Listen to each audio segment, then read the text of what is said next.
Сәлем баршаңызға. Бүгін тауықтың аяқтарын қалай мариновать ету керектігін көрсететін боламын.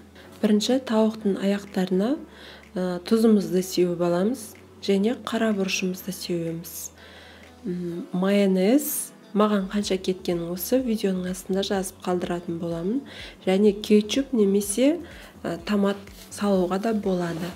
Осылай барлығын қолымызбен жақсылап біркелкі болғанша араластырамыз.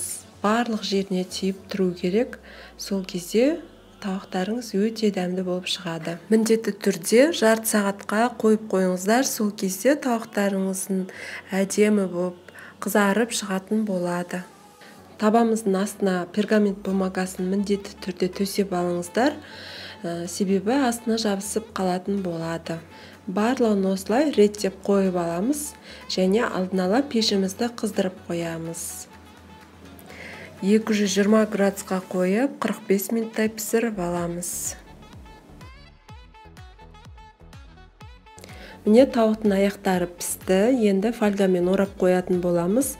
Дастархандарыңызда өте әдемі болып көрінетін болады.